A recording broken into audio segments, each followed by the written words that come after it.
Hello golfers, Brian Pate coming to you from Phoenix, Arizona. Just wanted to give you a quick drill to help you square the club face earlier in transition.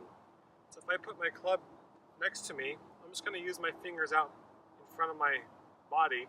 What we're going to work on is feeling, starting on the left hand here, can I move my pinky down to the palm, then my ring finger, then my middle finger, followed by my pointer, and lastly there's going to be a little bit of a curl into my forearm. So you can see my palm's getting closer to my forearm.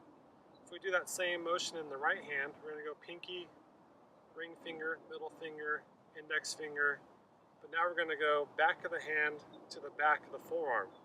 So if I hold them out in front of me, pinkies, ring finger, middle finger, pointer finger, a little bit of a bend. And I'm going to show you what that does in the golf swing. If I take it up to the top, and up here I'm going to feel pinky, ring finger, middle finger, index finger, curl. Watch what this is going to start doing to the club face. Pinky, middle, pointer, curl. You can see it's starting to point the club face back at this back camera here, and it got the weight of the club moving back behind the hands. As I have the same feeling in my right hand, going the same direction, now it's bending back. Those two are going to match together and get the club face back behind me and squared up early, so I can go ahead and rotate through. So if we're going to add this into a drill, start small so you can talk yourself through it. We're going to go up to the top, pinkies, ring finger, middle finger, pointer finger, palms, and then make a motion through. Put another golf ball in the way. We take a little break, hold our hands out in front of us, go pinkies all the way to pointers with the wrist motion. Get my feels. Okay, that's what it feels like the wrists are going to do. Now if we go to the top, a couple practice swings, we're getting the sense of what this club is doing in my hands. It's starting to point back towards the camera, it's going back behind me and becoming heavy. And from there I'm going to respond and rotate through.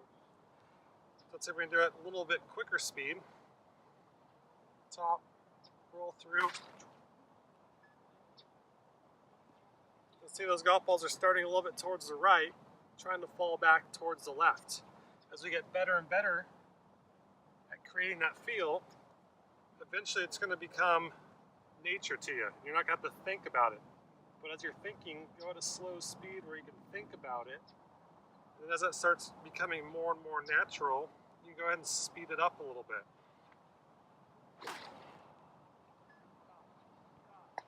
So there's a nice little motion out there that carried probably 100 yards on the 7-iron. That's about half the swing speed I normally hit a 7-iron. Then we're going to pull one in here. See, there's my 3 golf balls. Let's say we're doing a 4 golf ball set. This one now, I'm going to have it close to my full speed to see if I can create the same feels in that motion.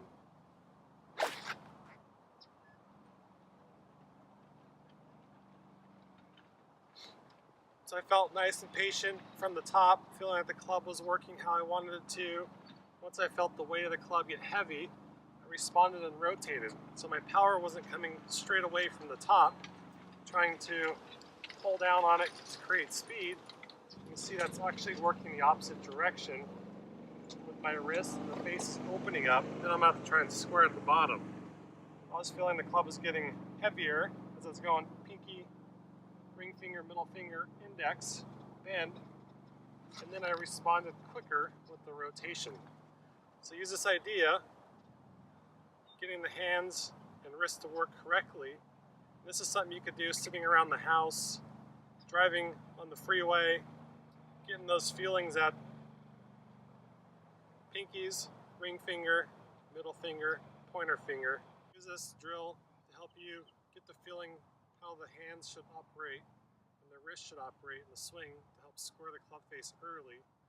Get it working up, back, and behind you. That way you can respond by rotating through.